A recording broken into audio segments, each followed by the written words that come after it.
오늘은 제5과 예배에 대해서 말씀을 같이 나눌 것입니다.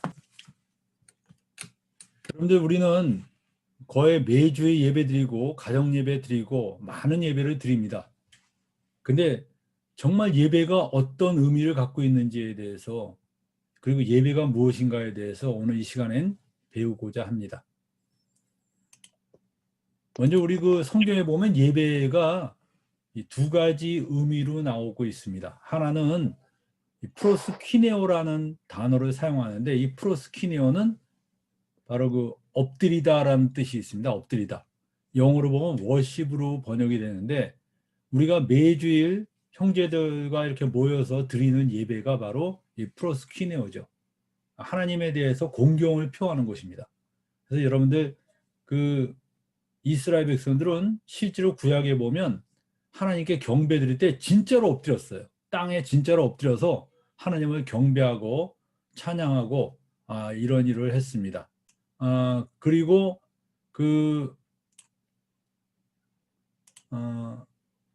근데 이제 신약에 와서는 이걸 그냥 우리가 그냥 엎드리는 것 자체가 아니라 여러 가지 모양으로 하나님을 공경하는 표시를 하는 거죠.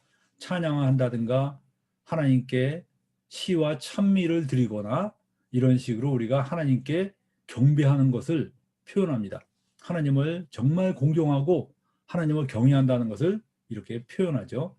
근데 여러분들, 그 예배라는 말이 또 하나의 단어가 있는데 라트레이아라는 단어가 있습니다. 라트레이아는 섬기다라는 것으로 많이 번역이 되어 있습니다. 중국어로는 아마 봉사하다 이런 의미로 아마 번역이 됐을 것 같아요. 그래서 뭐냐면 로마서 12장 1절에 보면, 그러므로 형제들아 내가 하나님의 모든 자비하심으로 너희를 권하노니 너희 몸을 하나님이 기뻐하시는 거룩한 산제사로 드리라. 이는 너희의 드릴 영적 예배니라. 이런 말이 있습니다. 그래서 이 로마서 12장 1절 말씀, 이것이 또한 우리에게 주는 예배의 의미를 가지고 있어요. 그래서 여기 보면 우리의 삶 속에서 정말 하나님을 섬기고 하나님을 따르는 이런 것 자체가 바로 예배의 의미를 가지고 있다는 것입니다. 그 다음을 보겠습니다. 여러분들, 예배는 굉장히 중요합니다. 우리가 예배를 그냥 의례적으로 드리는 경우가 많은데, 실제로 예배가 얼마나 중요한가, 말라기서 1장 12절에 보면 이런 말씀이 나옵니다. 만군의 여호와가 이르노라, 해 뜨는 곳에서부터 해 지는 곳까지의 이방 민족 중에서 내 이름이 크게 될 것이라. 각처에서 내 이름을 위하여 분향하며 깨끗한 제물을 드리리니 이는 내 이름이 이방 민족 중에 크게 될 것임이니라 하는 말씀이 있습니다. 여기 보면 이스라엘 백성들이 하나님께 제사 드리는 걸 굉장히 아주 지겨워하고 번거로워하고 하나님을 경배하는 것 자체에 대해서 이런 좀 식상한 그런 모습들을 보였습니다. 그래서 하나님이 이스라엘 백성들의 그런 태도를 책망하셨습니다. 그리고 특히 제사장들이 이 하나님께 제사 드리는 것을 그들은 매일 반복하다 보니까 하나님께 제사 드리는 게 나중에는 그냥 하나의 피곤한 일처럼 되어버렸어요. 그래서 하나님께서 이 제사장들을 책망하면서 말라기 1장 12절에 이런 말씀이 나옵니다. 이방 민족 중에서 내 이름이 크게 될 것이라는 거예요. 다시 말하면 이방 민족들 중에서 정말 하나님께 진정한 예배를 드리는 사람이 나온다는 것입니다. 여기서 보니까 깨끗한 제물을 드리리니 그랬는데, 이방 민족들이 정말 주님께 깨끗한 제물을 드린다는 거예요. 그렇게 하나님이 미래에 그런 이방 민족 중에서 예배 드리는 자들이 나타날 것에 대해서 예고하셨어요. 여러분들, 이게 구약 성경의 마지막 예언서인 말라기에 나온 예언입니다. 다시 말하면 하나님이 이제 하나님의 아들을 통해서 일어날 어떤 세대에 대해서 기대감을 가지고 계신 것입니다. 여러분들, 이방 민족이 누굴까요? 여기서 예언된 이방 민족이 누구겠습니까? 바로 여러분과 저입니다. 이런 우리들, 예수 그리스도를 믿는 우리들이 바로 이 예언된 무리들이에요. 이 사람들에 의해서 정말 하나님의 이름이 높여진다는 것이에요. 여러분들, 우리가 그런 기대감을 가지고 바로 하나님께서 우리를 부르신 그런 대상자들이라는 것을 잊어버리면 안 됩니다. 그리고 여기 보면 또 신약에 와서 예수님이 이 땅에 나타나셔서 어땠습니까? 그 사마리아 여자를 만난 다음에 뭐라 그랬죠? 바로 이 하나님께서 예배하는 자를 찾으신다고 또 말씀하셨어요.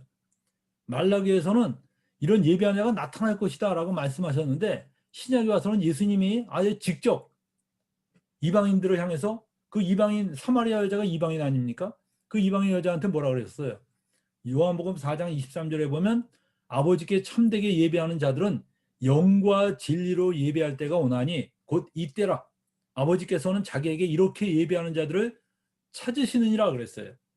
여러분들, 영과 진리로 예배하는 자를 아버지께서 찾으신다는 거예요. 그리고 언제? 바로 이때라는 거예요. 그때가. 그래서 예수님께서 이 땅에 오신 것이 바로 이 예배하는 자들을 주님이 어떻게 보면 불러 모으시는 그 역사가 바로 하나님 나라의 선포의 역사하고 같은 궤적을 갖는 것입니다. 여러분들, 영과 진리로 예배한다는 게 뭡니까? 하나님은 영이시기 때문에 영으로 예배드려야 돼요. 여러분이 아무리 좋은 목소리로 입을 뻥끗거리고 예배드려도 그 영으로 드리지 않는 예배는 하나님께 도달되지가 않습니다. 여러분들, 마치 우리가 소리는 입으로 말해야지 소리가 귀로 들리는 것처럼, 그리고 여러분들 그 빛을 봐야지 눈에 보이는 것처럼, 하나님도 영으로 예배드리는 사람의 그 예배를 들으시고 받으셔요. 그래서 여러분들, 정말 우리가 그 예배드릴 때는 정말 나의 영이 성령의 도우심으로 이렇게 드려지는 예배가 돼야 되고, 그리고 내 생각, 내 멋대로 드리는 예배가 아니라 정말 하나님께서 말씀하신 그 진리를 따라서 드리는 예배, 그 예배가 참 예배가 되는 것입니다. 그래서 여러분들, 그냥 내 생각에 이렇게 드리면 되겠지. 여러분들, 구약에 보면 하나님께서 그 제사 드릴 때요, 정말 하나서부터 여기까지 다 그 법을 가르치셨어요. 왜냐? 인간들이 자기 멋대로 제사 못 드리게 했어요. 반드시 하나님이 정하신 그 정말 방법대로 제사를 드리게 했습니다. 그래서 여러분들, 그 성막에 보면 하다못해 촛대와 부직갱이, 그 숯불을 짚는 그 부직갱이까지 하나님께서 다 일일이 말씀하시고 가르치셨어요. 인간이 자기 생각대로 멋대로 만들지 못하게 하셨습니다. 마찬가지로 우리가 예배 드린 것도 우리가 하나님이 말씀하신 그 말씀을 따라서 우리가 참되게 예배를 드려야 되는 것입니다. 하나님이 이러한 자를 찾으신다 그랬어요. 그 다음에 또 하나는 뭡니까? 예배는 신앙생활의 핵심입니다. 여러분들이 신앙생활이 뭡니까? 하나님을 경외하는 삶이에요. 여러분들이 주일날마다 모여서 예배 드리는 거, 그걸로 신앙생활 끝난 거냐? 아닙니다. 그 주일날마다 드리는 예배가 그 예배하는 마음을 가지고 또 매일매일 평소의 삶을 살아가는 것입니다. 그래서 하나님을 경외하는 사람의 그 삶이 이루어지는 것입니다. 그래서 매일매일 주님을 경외하는 삶을 산 사람이 또 모여서 하나님을 경외하고 경배하는 것을 표현하고 그 마음을 또 예배의 그 마음을 가지고 또 매일매일 삶을 살고, 그래서 여러분들, 이 예배는 신앙생활의 핵심이고 우리 안에 늘 하나님에 대해서 예배하는 그 마음이 중심이 돼야 됩니다. 그래서 성도의 믿음은 공동체 예배든 개인적인 예배든, 너 혼자서도 예배 드릴 수 있어요. 꼭 공동체만 모여서 예배 드리는 게 아닙니다. 혼자서도 정말 하나님 앞에서 정말 우리가 여러분이 기도하면서 앉아서 하나님을 경배하고 하나님을 찬양할 수 있습니다. 여러분들, 계시록 7장 11절 12절에 보면 천사들이 하나님을 경배하는 게 나옵니다. 모든 천사가 장로들과 네 생물 주위에 섰다가 보좌 앞에 엎드려 얼굴을 대고 하나님께 경배하여 가로되 아멘, 찬송과 영광과 지혜와 감사와 존귀와 능력과 힘이 우리 하나님께 세세토록 있을지어다 라고 이렇게 경배합니다. 정말 그들이 어떻게 했습니까? 엎드려서 얼굴을 대고 하나님께 경배했다고 그랬어요. 여러분들, 예배할 때 정말 여러분이 공동체가 엎드려서 경배 드릴 수도 있겠죠. 근데 우리 눈에 하나님이 직접 앉아 계시는 게 안 보이니까 우리는 보통 앉아서 하늘을 향해서 손을 들고 찬양하거나 그럴 수 있습니다. 근데 이스라엘 백성들은 구약에 보면 실제로 하나님은 하늘에 계시고 눈에 보이지 않지만 그들은 엎드려서 하나님께 경배하기도 하고 그랬습니다. 그래서 여러분이 예배의 그런 모습들, 이런 것들이 하나님의, 정말 내가 하나님을 경배하고 사랑한다는 그 마음이 이렇게 어떻게 해서든지 표현이 될 필요가 있습니다. 그런데 그 예배를 드릴 때 어떤 형태로 우리는 예배를 드릴 것이냐? 그런데 예배가 오늘날에는 이 사회자 주도식 예배가 대부분입니다. 사회자 주도식 예배는 뭐냐면 사회자가 있어서 모든 것을 주도하며 이끌어가는 형태의 예배예요. 앞에서 찬송가 몇 장 부릅시다. 누가 기도해 주시겠습니다. 누가 나와서 설교하겠습니다. 그리고 광고하고 모든 것은 앞에서 다 이끌어가는 겁니다. 그래서 어떤 사람은 이것을 우리가 극장식 예배라고 말하기도 합니다. 앞에서 모든 것을 이끌어가고 나머지 앉은 사람들은 뭡니까? 앞에서 하라는 대로 그냥 쫓아가는 것입니다. 그래서 어떻게 보면 구경꾼으로 전락할 수도 있어요. 그래서 찬양과 기도와 말씀 모든 것이 정해진 순서대로 진행되고 그리고 사회자에 의해서 결정되어서 진행됩니다. 이런 집회는 실제로 그 불신자들이나 아니면 신앙이 처음 시작하는 사람들에게는 굉장히 유용한, 굉장히 아주 그 뭐라 그럴까, 효과가 있는 그런 예배라고 말할 수 있습니다. 근데 이런 예배가 되려면 사회 보는 사람이 성령의 인도하심에 민감할 필요가 있어요. 정말 그 참석한 사람들의 영적인 상태도 잘 감지하고 본인도 굉장히 성령의 인도하심에 민감해서 그 예배를 이끌어갈 필요가 있습니다. 그래서 여러분이 이런 예배의 장점은 뭐냐? 아주 세련되고 빠른 진행에 몰입될 수 있는 장점이 있는가 하면, 단점은 뭐냐 하면 사람들이 극장에 앉아서 예배를 감상하듯 하는 방관자가 될 수 있습니다. 그래서 많은 사람이 이 사회자 주도식 예배에 참석한 다음에 이렇게 말합니다. 오늘 예배는 참 내가 좋았어. 여러분들, 예배는 누구를 위해서 드리는 겁니까? 여러분들, 예배는 주님께 드리는 겁니다. 근데 너무나 많은 사람이 자기가 예배를 받는 것처럼 생각을 해요. 오늘 뭐 성가대가 좋았다. 오늘 뭐 나를 감동시켰다. 여러분들, 예배가 자기 감동시키기 위해서 드리는 게 아닌데 완전히 거꾸로 됐어요. 뭐 오늘 설교가 참 마음에 든다. 뭐 감동을 받았다. 아니, 예배를 드리러 온 사람이 자기가 정말 그 받을 거 다 받고선 아니 뭐 좋았다 나빴다 평가한다는 것 자체가 말이 안 되는 겁니다, 여러분들. 여러분들이 만약에 구약에 제사를 드린다고 한번 해보세요. 양과 소를 가지고 이렇게 제사 드리는데 오늘 제사 드리는데 내가 기분이 좋았어. 그게 중요합니까, 여러분? 여러분이 기분 좋은 게 뭐가 중요해요? 제사 드릴 때 누가 중요한 겁니까? 이 제사를 하나님이 받으셨느냐 안 받으셨느냐, 그게 중요한 겁니다. 근데 사회자 주도식이 되면 사람들이 거기에 대해서 무감각해질 수 있어요. 그런 게 좀 단점입니다. 그 다음에 여러분, 또 하나의 예배 형태는 뭐냐 하면 전체 참여식 예배입니다. 이거는 예배에 참여한 모든 성도들이 성령의 인도하심에 따라서 찬양과 기도와 말씀 선포를 하는 것입니다. 그런데 이런 예배 형태는 거듭나지 않은 사람이 끼면 예배가 안 됩니다. 전부 거듭난 사람들로 구성이 되어 있을 때 적합한 예배 형태입니다. 제가 우리 교회가 이런 식으로 예배를 드립니다. 전체 참여식 예배. 모든 형제자매들이 둥그렇게 둘러앉아서 정말 성령의 감동하심을 따라 찬양을 부르고 기도를 하고, 누구 기도하세요 말하지 않습니다. 성령의 감동하심 있는 사람이 기도합니다. 그리고 어떤 사람이 무슨 찬양 부릅시다 그러면 그 찬양을 다 합니다. 그리고 어떤 사람은 갑자기 성경을 읽습니다. 그러면 성경을 읽으면 또 성경을 듣습니다. 그리고 권면을 합니다. 그럼 권면을 듣고, 이렇게 모든 사람이 전부 하나님에 대한 예배자가 되어서 드려지는 것입니다. 그래서 여러분들, 이런 예배를 드리면 이거는 굉장히 참여하는 사람들에게는 역동적인 예배입니다. 자기가 딴 생각하고 있으면 이 예배에 함께 할 수가 없어요. 겉돕니다. 근데 여러분들, 이 예배에 함께하는 사람들은요, 지금 이 시간에 주님이 나에게 무엇을 말씀하시는가, 정말 어떤 예배를 드리기를 원하는가, 여기에 몰입하면서 자기 자신이 예배자로 드려지는 이런 예배가 됩니다. 근데 단점은 뭐냐? 단점은요, 이 예배에 함께하지 못하고 이렇게 겉도는 사람들에게는 이 예배처럼 지루한 예배가 없습니다. 어떤 때 이 예배를 드릴 때 보면 조용히 사람들이 전부 다 침묵을 지키고 있어요. 근데 그 침묵을 지키는 시간에 그 예배에 참여하는 사람들이 모두 주님을 묵상하고 있는 시간인데, 초신자들은 그 묵상하는 법을 모르니까 그냥 멍하니 있는 거예요. 이게 되게 심심하다. 이 뭐 하는 거야? 이렇게 생각할 수 있습니다. 그래서 여러분들, 이 초신자나 불신자들이 이 예배에 참여하면 그는 오히려 예배의 방해꾼이 됩니다. 그래서 초신자들은 이런 예배에 참여해서 성령의 인도하심을 자꾸 배울 필요가 있어요.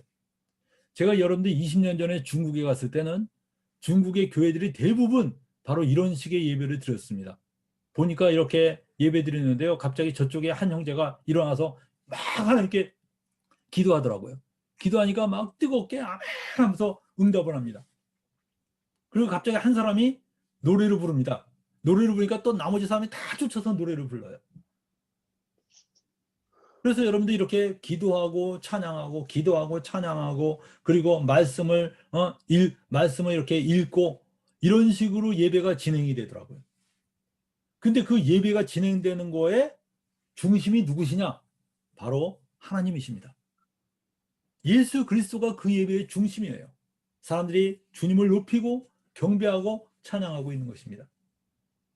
여러분들, 예배라는 게 뭡니까? 예배는 여러분들 나를 기쁘게 하는 게 아닙니다. 주님을 높이고 주님을 경배하는 게 예배입니다. 그래서 저는 20년 전에 이런 예배들을 보면서 감동을 받았어요. 제가 그 하얼빈의 어느 교회에 갔습니다. 시골이라고 하는데, 그 시골에 있는 그 교회에 참여했을 때, 거기는 이제 잠시 집회를 위해서 그 조그만 방에 무려 80명이 모여서 이렇게 있더라고요. 근데 겉으로 봤을 때는 전혀 교회가 보이지 않았어요. 그래서 도대체 이 사람들이 나를 어디로 이끌어가나 하면서 이렇게 쫓아가 봤는데, 갑자기 시골의 어느 집을 들어갑니다. 근데 그 집은 아무 소리도 안 들리고, 그냥 그때 한겨울인데 영하 30도라는 아주 굉장히 추운 시간인데, 아니 웬 시골집으로 쑥 들어가요. 그래서 저도 쫓아 들어갔는데, 그 시골집의 문을 하나를 열고 또 하나의 문을 열었더니 거기에 80명이 모여 앉아 있는 거예요. 그 좁은 집에 80명이 모여 앉아 있는데, 그 80명이 그 찬양을 드리고 있는데, 그 찬양 소리가 안 나가게 하기 위해서 창문에다 이불을 다 갖다 붙였어요. 이불을 갖다 붙였는데, 아니 영하 30도에서 갑자기 거기 들어가니까 그 사람들의 그 열기가 확 오는데, 제 안경이 그냥 안개가 이 김이 확 서렸습니다. 앞이 안 보이더라고요. 근데 그 사람들의 그 뜨거운 찬양과 그 간절한 기도와 이런 것들이 얼마나 저를 감동시켰는지 모릅니다. 여러분들, 중국이 정말 20년 전에는 너무나 뜨거웠어요. 저는 그 중국의 그 뜨거운 그 가정교회 형제자매들, 그 뜨거운 것들을 아주 너무 그때 감동을 받아서 제가 참 눈물도 많이 흘리고 그랬습니다. 근데 20년 후에 제가 작년에 갔더니 그런 모습이 많이 없어졌더라고요. 너무나 어떻게 보면 너무나 한국적인 교회가 됐다 그럴까? 너무나 아주 뭐라 그럴까, 종교적으로 세련된 그런 모습들을 그냥 한국 교회를 보는 것 같아서 제가 굉장히 마음이 좀 안타까운 마음이 생겼었습니다. 여러분들, 저는 20년 전에 그 중국의 교회들이 오히려 성경적으로 아름다운 모습을 가지고 있었다고 생각해요. 여러분들, 그들은 좀 이런 예배들에 대해서도 너무나 뜨겁고 모든 사람이 한 마음이 되어서 드려지는 예배들을 저는 보았습니다. 그 다음에 봅시다. 여러분들, 예배의 요소들을 봅시다. 무엇이 있어야지 예배가 예배다워지는가? 여러분들, 예배가 예배다워지려면 주님에 대한 경배와 찬양이 있어야 됩니다. 근데 여러분들, 주님에 대한 경배와 찬양이, 가장 중요한 경배와 찬양은 예수님이 나의 죄를 위해서 십자가 달려 죽으셨다. 그것을 우리가 같이 공유하는 것입니다. 그래서 여러분들, 사도행전에서 보면 예배 드렸다는 말이 없고 떡을 떼러 모였다는 말이 있습니다. 다시 말하면 그들은 예배의 아주 중요한 요소로 이 성찬을 중요한 요소로 삼았다는 거예요. 사도행전 2장 42절에 보면 저희가 사도의 가르침을 받아 서로 교제하며 떡을 떼며 기도하기를 전혀 힘쓰니라 이렇게 말했어요. 그리고 사도행전 2장 46절에도 날마다 마음을 같이하여 성전에 모이기를 힘쓰고 집에서 떡을 떼며 이렇게 떡을 뗀다고 말했습니다. 사도행전 20장 7절에도 안식 후 첫날에 우리가 떡을 떼려 하여 모였다 그랬습니다. 다시 말하면 이들은 예배에서 아주 중요한 핵심적인 요소를 성찬으로 잡았다는 것입니다. 그래서 여러분들 왜 성찬으로 잡았냐? 그 성찬을 할 때 우리 십자가에 대해서 말하지 않습니까? 여러분들 예수님이 우리 죄를 위해서 십자가에 죽으셨다는 게 정말 너무나 고마운 일이에요. 전 내가 만약에 갑자기 죽게 되면 내가 의지할 건 그거밖에 없어요. 예수님이 날 위해서 십자가에 달려 죽으셨다. 그거 하나 의지하고 죽는 겁니다. 그렇지 않고 내가 무슨 좋은 일을 했다고 내가 천국에 갈 수 있겠어요? 여러분들 나는 선보다 악을 더 많이 행했습니다. 우리 인간들은 아무리 선한 것 같이 행동해도요, 내 속에는 교만과 음탕함과 그리고 오만과 그리고 이 함부로 말하는 것, 이 말로 지은 죄, 생각으로 지은 죄 어마어마하게 많습니다. 우리 인간들이 하나님 앞에서 의롭다 하면 얻을 수가 없어요. 그런데 예수님께서 이런 나를 위해서 죽으셨다는 그 사실 때문에 감히 내가 하늘의 영광을 바랄 수 있다는 것이 얼마나 놀라운지 몰라요. 그래서 여러분들 죽을 때 정말 여러분들 예수님이 내 죄로 위해서 죽었다는 게 너무너무 고마워서 정말 내가 이것을 평생을 찬양하지 못하고 죽은 게 억울할 정도로 아쉬울 정도로 감사한 겁니다, 여러분들. 그래서 여러분들 우리는 정말 예배 때 정말 주님이 우리 죄로 위해서 죽으셨다. 그리고 그 십자가가 우리의 삶의 표준이 돼야 됩니다. 주님이 날 용서하신 것처럼 우리도 형제를 용서하고 주님이 날 사랑하신 것처럼 우리도 형제를 사랑하고 이것이 여러분들 십자가에서 다 배우는 거예요. 그래서 여러분들 예배 때 이 성찬 하는 게 중요하죠. 물론 여러분들 떡과 포도주가 없으면 성찬은 못하더라도 주님이 우리 죄로 해서 죽으셨다는 것에 대해서 형제들과 같이 나누고 높일 필요가 있습니다. 그게 더 중요한 거죠. 이 떡을 떼는 것은 그것을 기억하기 위한 수단입니다. 떡과 포도주. 그래서 여러분들 우리가 우리 교회는 예배가 이 성찬이 없으면 예배라고 부르지 않습니다. 오히려 그 기도회, 모임 이런 식으로. 뭐 물론 우리가 성찬이 없어도 예배를 못 드리냐? 아니 예배 드릴 수 있죠. 성찬이 없어도 예배를 드릴 수 있지만 예배의 아주 중요한 그 요소라고 우리가 생각하는 것입니다. 그리고 여러분들 두 번째 그 예배의 중요한 요소는 시와 찬미와 신령한 노래와 하나님의 말씀으로 서로 화답하는 것입니다. 여러분들 시와 찬미 뭐 우리가 실제로 이 시와 찬미가 정확하게 그 구별이 잘 안 된다고 봅니다. 그러나 우리가 정말 하나님을 높이는 그런 시를 말할 수 있죠. 주님은 이러한 분이십니다. 주님은 이러한 분이십니다. 그래서 여러분들 그 주님에 대해서 찬양하는 그 찬미의 시가 시편에 얼마나 많이 있습니까? 시편에 보면 참 하나님을 아름답게 찬양하는 것이 참 많아요. 그리고 찬미, 정말 하나님에 대해서 우리가 목소리를 높여서 찬양하는 겁니다. 정말 하나님을 찬양하고 높이는 거죠. 그 다음에 신령한 노래. 이 신령한 노래 영적인 노래들인데 저는 이 신령한 노래가 무엇일까 뭐 생각해보고 그러는데 저는 신령한 노래는 이 영적으로 막 개인이 부르는 찬양이라고 그렇게 생각해요. 성령에 충만해지면요 사람들이 흥얼흥얼하면서 자기 입에서 찬양이 나옵니다. 그 찬양이 나오는데 그 찬양이 모든 사람이 다 아는 찬양이 아니에요. 자기만 아는 찬양이야. 그 자기만 아는 찬양으로 막 부르다 보면 이게 막 어지러운 것 같지만 그 속에 그 하나님의 임재하심을 우리가 체험할 수 있어요. 여러분들 그런 찬양을 내가 잠깐 보기로 한번 들려드릴게요. 잠깐 들어보세요. 제가 어떤 테이프를 보니까 바로 그런 찬양을 부른 모습들이더라고요. 여기를 한번 보겠습니다.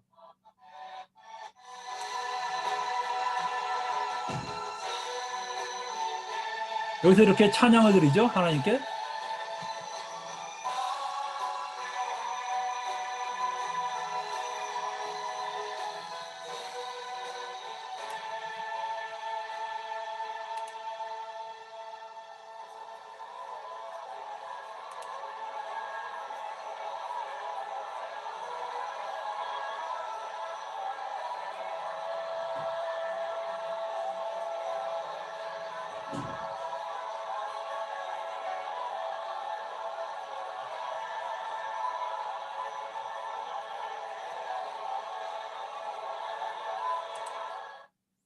예. 여러분들 이렇게 각 개인이 정말 주님에 대한 그 갈망과 뜨거움으로 찬양하는 거예요. 막 높이는 거예요. 근데 여러분들 이게 막 어지러워 보이지만 실제로 보면 그 속에 들어가면 너무나 그 은혜가 되는 거예요. 형제들이 정말 주님에 대한 그 사랑 때문에 이렇게 찬양하고 각자가 높이는 게 너무나 아주 아름답고 귀합니다. 성경에 보면 새 노래로 여호와를 찬양하라 그러는데, 여러분 새 노래가 뭡니까? 이미 알고 있는 노래 우리가 이렇게 부르는 게 아니라 정말 내 영이 주님께 찬양하는 거예요. 주님을 높이는 거예요. 그럼 누구도 세상에서 누가 만들어서 준 노래가 아니죠. 그건 내 영이 주님께 노래하는 건데 정말 주님을 경배하는 거죠. 그래서 이런 신령한 노래와 하나님의 말씀으로 서로 화답하는 겁니다. 그리고 성경에 있는 말씀들을 선포하는 거예요. 주님이 말씀하신 걸 그대로 말하는 거예요. 솔직히 여러분들 오늘날에는 설교가 예배의 아주 중요한 요소라고 말하는데, 그 초대교회를 연구한 사람들은, 제가 초대교회를 연구한 사람들 몇 명의 그 박사들이 얘기하는 걸 들었는데요. 그 사람들이 연구한 결과에 의하면 초대교회 때는 설교가 필수가 아니었다 그럽니다. 왜냐하면 설교할 사람이 별로 없는 거예요. 설교를 누가 할 수 있습니까, 여러분들? 설교한다는 게 굉장히 어려운 겁니다. 오늘날에는 뭐 진짜 좀 속된 말로 해서 개나 소나 다 설교를 해요. 여러분들이 아마 어떻게 이렇게 부정스러운 말을 합니까? 전 정말 그래요. 저 사람 설교하면 안 되는 사람이 강단에 앉아서 설교하고 있어요. 무슨 설교하냐? 무슨 자기 잡다한 얘기하고 있고, 자기 신상 얘기하고 있고, 세상 얘기하고 있고, 이 기가 막혀요. 여러분들 설교가 주님의 말씀을 선포하는 그 자리인데 얼마나 헛된 얘기를 하고 있는지 몰라요.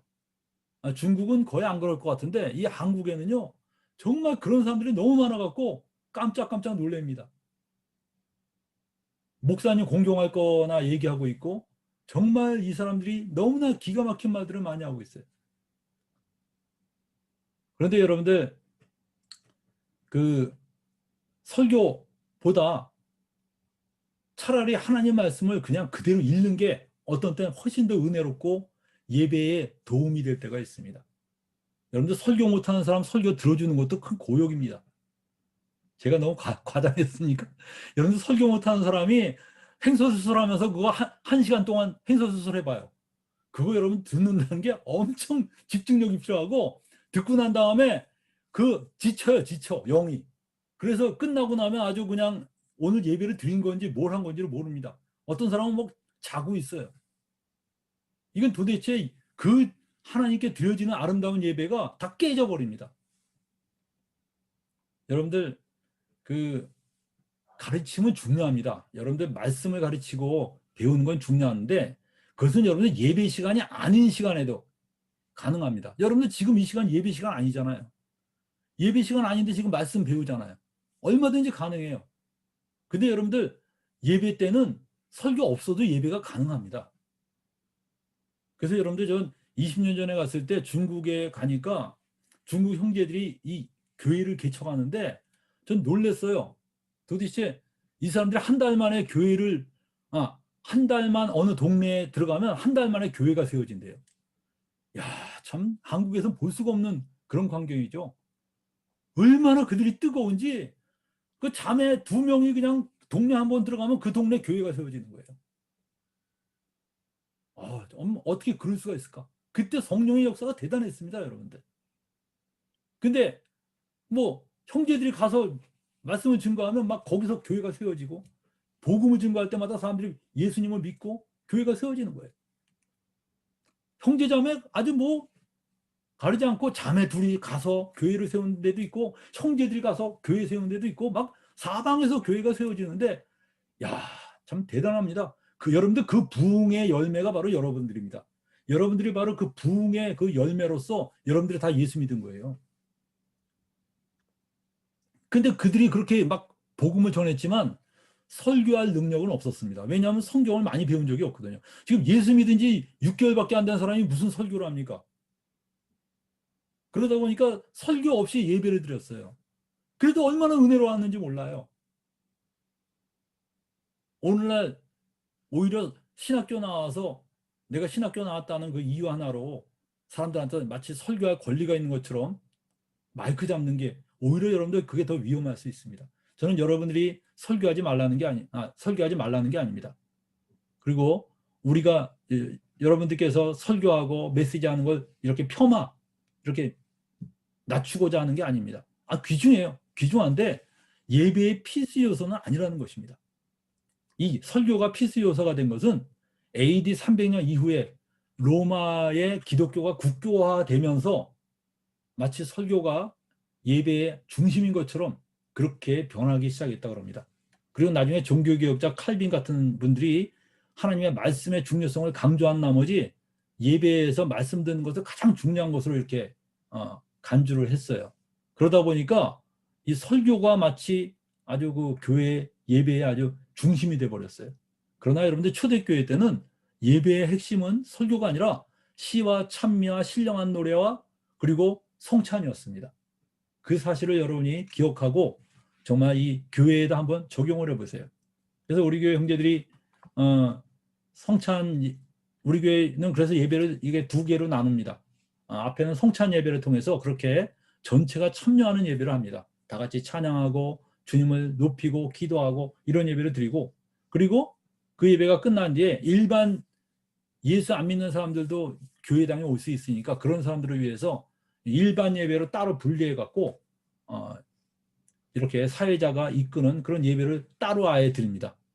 그래서 근데 사람들이 정말 그 성찬 예배가 너무나 그 은혜롭고 이 마음에 아주 정말 감동을 주는 거예요. 그래서 여러분이 정말 중국 교회도 이런 20년 전에 그런 교회의 모습들이 다시 회복이 됐으면 좋겠다는 생각이 듭니다. 그 다음에 여러분들 예배자가 누리는 복은 뭐냐? 예배는 믿는 자의 특권입니다, 여러분들. 하나님을 예배하는 것 자체가 복이에요. 여러분들 그 여호수아 22장 24절부터 26절에 그 이스라엘 백성들이 가나안을 정복을 다 하고 나서 그리고 이 르벤과 갓 자손이 요단강을 다시 건너갑니다. 원래 이 가나안에서 르벤과 갓과 므낫세 반지파가 가나안의 땅을 차지해야 되는데 이 사람들이 요단강을 건너가기 전에 그 길르앗 땅이 너무나 기름지니까 이들이 우리가 그 가나안 땅을 차지하지 않고 이 길르앗 땅을 차지하면 안 되겠느냐 그렇게 말했어요. 그러니까 그 여호수아가 그것을 허락하고 그런데 너희 그러면 전쟁 같이 안 할 거냐 그러니까 이 자손들이 전쟁은 같이 한다. 그러면서 요단강을 다 건너갑니다. 그래서 요단강을 건너가서 그 전쟁을 다 하고 전쟁을 마치고 이들이 이렇게 다시 요단강을 건너서 넘어가는데 이들이 요단강 건너가기 전에 거대한 단을 쌓은 겁니다. 그때 그 거대한 단을 쌓은 걸 보고 나머지 지파들이 그 단이 우상의 단인 줄 알고 다 모여왔어요. 그래서 이들에게 어떻게 너희들 우상의 단을 쌓느냐? 그랬더니 이 자손들이 뭐라 그러냐? 이렇게 얘기했습니다. 이것은 우상의 단이 아니다. 우리 자손들도 여호와를 경외하는 그 자격이 있다. 하나님께 경배하고 찬양할 수 있는 자격이 있다는 것을 여기에 증거로 남겨놓기 위해서 쌓은 거라고 얘기한 겁니다. 여러분들 저는 여호수아 읽을 때 이 대목에 와서 제가 참 감동을 크게 받은 적이 있어요. 왜냐하면 이스라엘 그 과거의 역사들 보면 너무나 이스라엘은 하나님을 잘 경배하지 못했습니다. 경외하지 못했어요.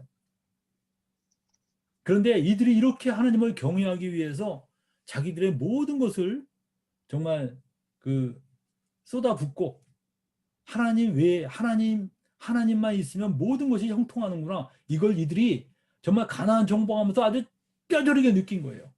그래서 이들이 정말 내 자손들이 정말 가져야 될 유산은 어떤 그 땅이나 물질이 아니라 바로 하나님 그분이구나. 그래서 우리 자손들이 이 하나님을 경외하는 이 삶을 계속 사는 것이 복받는 비결이라는 걸 깨달았어요, 이들이. 그래서 이들이 이 요단강을 건너가기 전에, 건너가고 난 뒤에 이 이스라엘 백성들이 야, 하나님은 우리만 경배할 수 있어, 너희는 경배할 자격이 없어 라고 말할까봐 이 단을 쌓은 거라는 겁니다. 그러니까 이스라엘 나머지 백성들이 큰 감동을 받고 이들을 아주 축복하고 그들을 보내줍니다. 여러분들 예배, 어떤 사람은 예배 드리는 게 큰 무슨 그리스도인의 아주 그 의무인 것처럼 얘기하는데, 물론 예배 드리는 게 의무입니다. 의무는 맞는데 여러분들 예배는 특권입니다. 특권. 하나님은 아무에게나 예배받지 않으셔요. 이스라엘 백성들이 여러분들 죄를 지었을 때마다 하나님이 벌을 내리시는데, 그 벌을 내려도 회개하지 않으면요 다시 또 7배의 벌을 내립니다. 그래도 회개하지 않으면 또 7배의 벌을 내립니다. 그래도 회개하지 않으면 또 7배의 벌을 내려요. 그래도 회개하자면 또 7배의 벌을 냅니다. 그래서 그 마지막 벌이 뭔지 아세요? 마지막 벌이 성전을 폐쇄하는 겁니다. 예배를 못 드리게 하는 거예요. 여러분들 성도들에게 하나님이 더 이상 네 예배 받지 않겠다 그러면 끝입니다. 우리는 끝이에요. 우리가 하나님이 내 예배를 받지 않겠다 그러면 우린 끝장나는 거예요. 그냥 세상에 있는 많은 재물을 줘도 그거 다 소용없어요. 그 재물이 무슨 도움이 됩니까 나한테? 세상에서 내가 아주 높은 지위에 올라가 다 필요 없어요. 하나님이 내 예배를 받지 않는다는 것은 나와 관계를 끊겠다는 겁니다. 그리고 하나님과의 관계가 끊어지는 것은 끝입니다. 우리 인생이. 아무것도 남는 거 없어요. 그래서 여러분들 예배는 바로 이 믿는 자의 특권입니다. 그래서 여러분들 예배 드릴 수 있는 거 진짜 감사해야 돼요. 여러분들 핍박하면 뭡니까? 예배부터 못 드리게 하잖아. 우리가 예배 드릴 수 있다는 게 얼마나 하나님께 큰 축복인가. 그리고 그러면 두 번째는 뭡니까? 예배 드릴 때 하나님의 임재를 체험할 수 있어요. 여러분들 우리가 예배 드릴 때 하나님께서 정말 임재하십니다. 마태복음 18장 20절에 뭐라고 그랬어요? 두세 사람이 내 이름으로 모인 곳에는 나도 그들 중에 있느니라 그랬어요. 여러분들 하나님께서 이 공동체의 예배 속에 임재하시는 거예요. 그래서 여러분들 많은 사람이 그 예배 속에서 하나님의 그 놀라우신 그 은총을 체험합니다. 하나님의 임재를 체험하고 정말 우리 심령을 다시 새롭게 하는 그 역사가 예배 속에서 일어나는 것입니다. 그리고 여러분들 예배자가 누리는 복으로서 세 번째는 하나님의 치료하심을 체험할 수 있어요. 말라기 4장 2절에 보면 네 이름을 경외하는 너에게는 의로운 해가 떠올라서 치료하는 광선을 바라리니 너희가 나가서 외양간에서 나온 송아지 같이 뛰리라 그랬습니다. 여러분들 하나님을 경외하는 자에게는 의로운 해가 떠올라서 치료하는 광선을 바란다 그랬는데, 여러분들 하나님을 경외함을 가장 잘 표현한 게 뭐냐? 예배입니다. 예배가 여러분들 하나님의 이름을 경외하는 것을 가장 잘 표현하는 그 의식이에요. 그래서 여러분들 그 예배 때 하나님께서 우리 심령을 치료합니다. 정말 우리의 병을 치료하시고 우리의 마음을 치료하시고 우리의 문제들을 해결하십니다. 여러분들 또 주님이 뭐라고 그러셨습니까? 마태복음 6장 33절에 보면 네 번째 예배자가 누리는 복인데, 마태복음 6장 33절에 너희는 먼저 그의 나라와 그의 의를 구하라. 그러면 이 모든 것을 너에게 더하시리라 그랬어요. 모든 것을 더하신다는 거예요. 근데 여러분들 먼저 그의 나라와 그의 의를 구하는 예배야말로 하나님께서 나의 최우선이십니다 라는 것을 표현하는 것입니다. 내 삶의 최우선이 바로 주님이십니다. 이거 표현하는 게 예배입니다. 여러분들 예배가 그런 게 아니라면 여러분은 예배가 아닙니다. 그건 예배는 하나님이 나에게 있어서 최우선이고 가장 첫 번째입니다. 그것을 고백하는 것이 바로 예배의 시간입니다. 그리고 하나님은 그러한 사람에게 이 모든 것을 다 더해 주신다고 그랬어요. 여러분들 예배자의 올바른 자세를 배웁시다. 여러분들 예배는 하나님을 아는 자들이 성령의 인도하심을 따라 드려야 됩니다. 아무나 드리는 게 아닙니다. 그래서 여러분들 영으로 하나님을 찬양하고 우리가 진리를 따라서 하나님이 가르쳐 주신 방식을 따라서 예배 드리는 것이 참된 예배가 되는 거예요. 그래서 여러분들 하나님을 모르는 사람이 영으로 어떻게 예배를 드립니까? 하나님을 모르는 사람이 영으로 드릴 수 있어요? 영어로 드릴 수 있는 사람은 하나님을 알고 그분과 교제할 수 있는 사람들입니다. 그래서 여러분들 예배는 하나님을 아는 자들이 드려야 된다는 말이 뭐냐면 영생은 곧 유일하신 참 하나님과 그의 보내신 자 예수 그리스도를 아는 것이다. 요한복음 17장 3절에 그랬는데 바로 이 하나님을 아는 자들이 무엇으로 드립니까? 영으로 하나님께 예배 드리는 거예요. 여러분이 뭐 기가 막힌 밴드와 오케스트라 그 다음에 뭐 악기 이런 거 동원했다고 해서 예배가 예배다워지는 게 아닙니다. 여러분들 예배는 영으로 드릴 때 진정한 예배가 되는 거예요.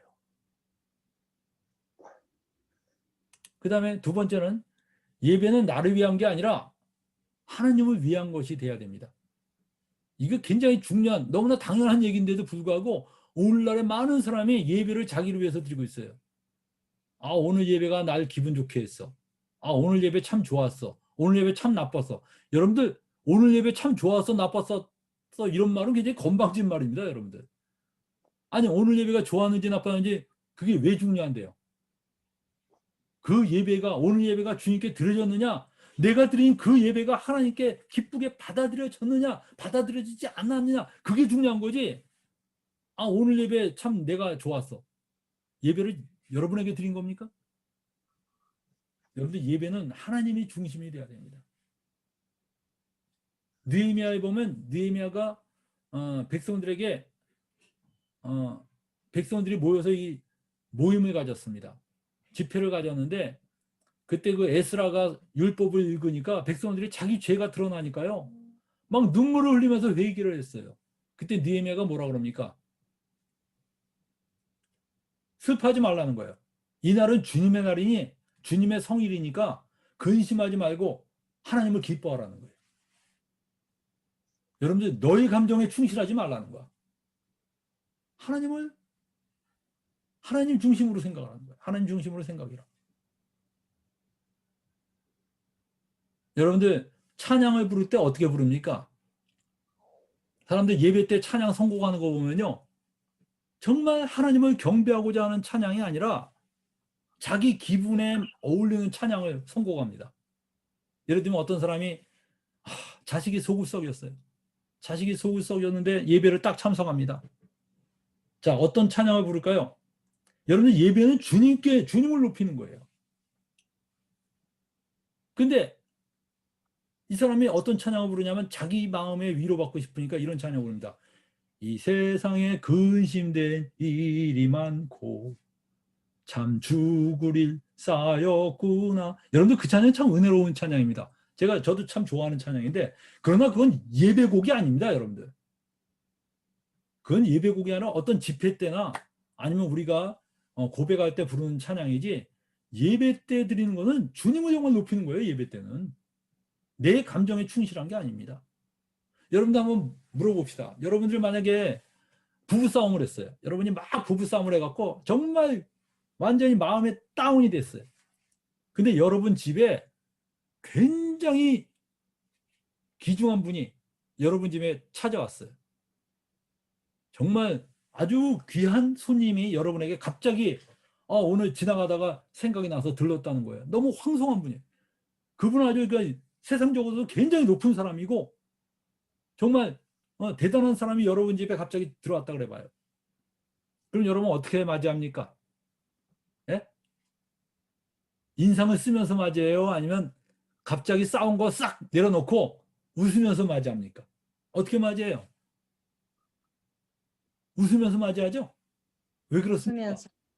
예? 왜 그래요? 나를 기쁘게 하는 게 아니야. 저분을 기쁘게 하래, 저분을. 그러니까 우리가 웃으면서 맞이하는 거예요. 왜냐? 아니, 저분이 귀한 손님인데 저분이 우리 집에 와서 기분 나쁘면 되겠어요?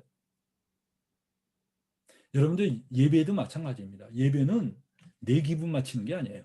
주님을 높이는 거예요. 그래서 여러분들이 아무리 세상에서 기분 나쁘고 속상해도요, 예배 때는 전적으로 기분 나빠도 뭐 주님이 잘못한 겁니까? 내가 잘못한 거지? 여러분들 오직 주님께는 찬양을 주님은 찬양 받으실 자격이 있어요. 우리에게 원망 받을 자격이 있는 게 아닙니다. 찬양 받을 자격이 있어요. 그분에 대해서 높이고 찬양하고, 그분이 내 죄를 위해서 죽으셨다는데, 아니 세상에 뭘 더 바라겠어요. 정말 주님께 경배하고 찬양할 때 오히려 하나님이 그때 우리의 문제들을 해결해 놓으십니다. 놀라운 역사가 일어납니다, 여러분들.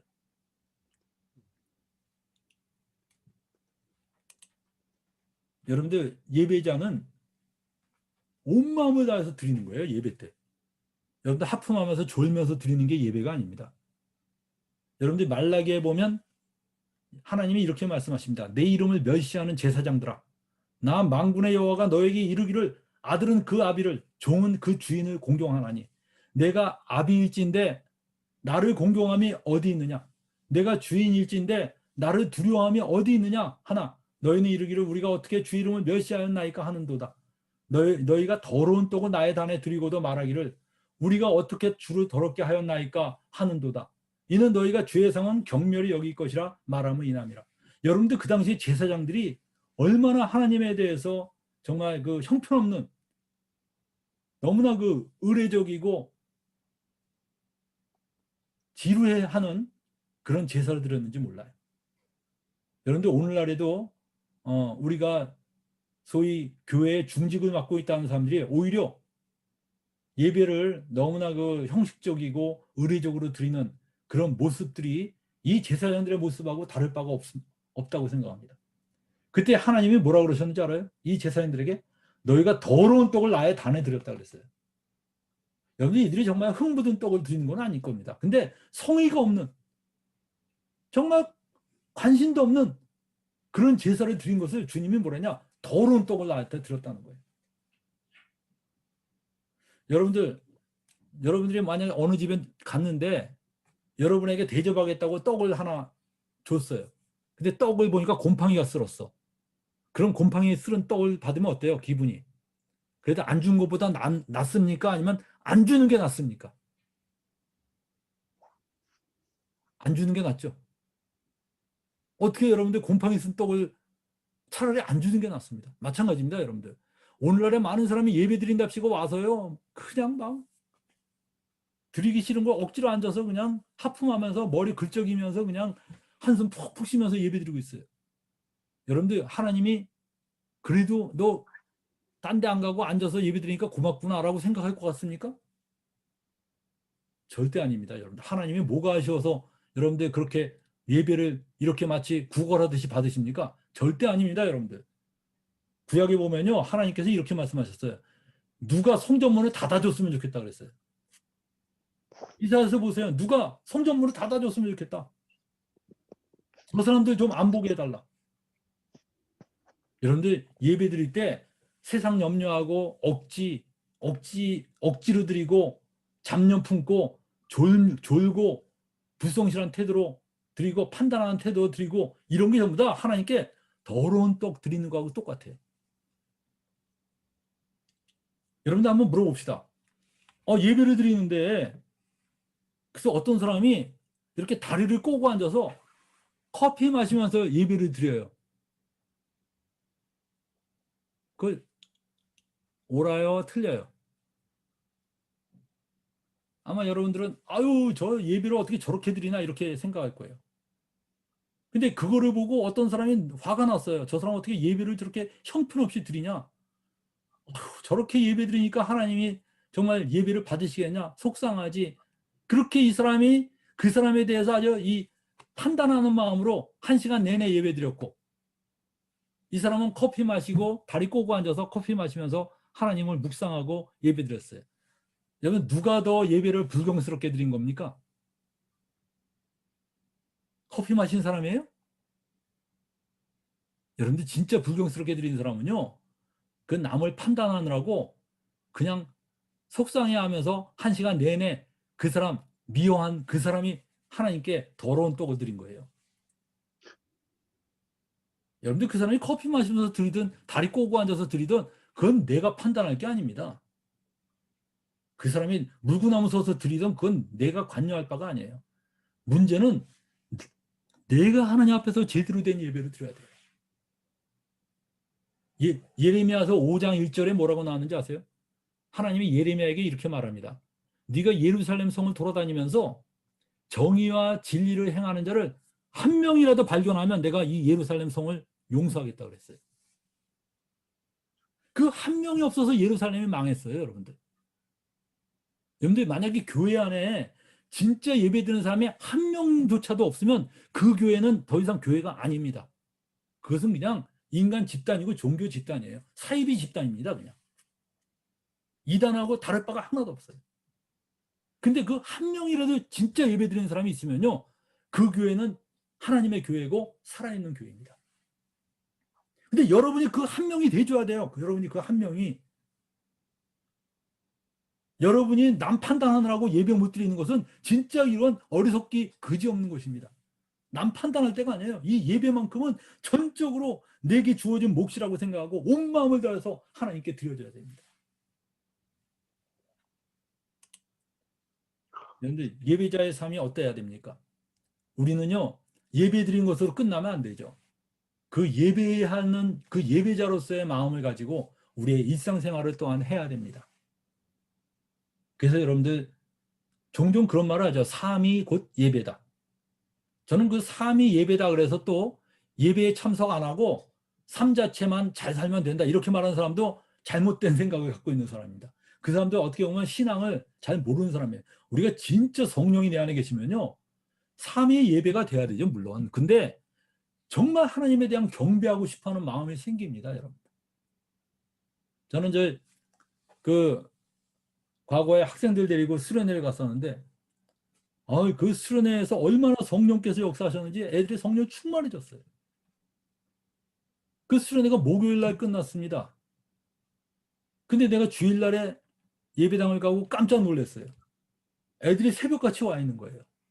제가 문을 제일 처음에 여는데 예배당 문을 여는데 얘네들이 맨날 늦게 오는 애들이거든요. 예배 시간에 맨날 지각하는 애들인데, 아니 그날은 내가 문을 열기도 전에 애들이 모여있어요, 예배당에. 그래서 웬일이냐 그랬더니, 제가 우리가 여기에 예배 드리고 싶어서 목요일서부터 수련회 끝난 뒤로 이 예배가 드리고 싶어서 기다렸다는 거예요, 주일날을. 그래서 여러분들 그 학생들이 그 예배에 대한 갈망하는 거 보고 이게 여러분들 정상이에요. 원래 올바른 신앙을 가진 사람은요, 이렇게 예배에 대한 갈망이 굉장히 많습니다. 예배 드리는 게 기쁨이에요. 우리의 일상생활은 바로 이렇게 예배자로서의 삶이 돼야 됩니다. 여러분들 몇 가지 예배에 대해서 나누고, 다음 주에는 우리가 헌금에 대해서, 많은 사람이 헌금에 대해서 오해를 많이 합니다. 11조가 성도들의 의무냐 이런 질문에서부터 정말 어떻게 헌금해야 되느냐 이런 질문까지 나오는데, 헌금에 대한 신약적 헌금은 어떤 헌금이냐 이런 것에 대해서 다음 주에 나눌 겁니다.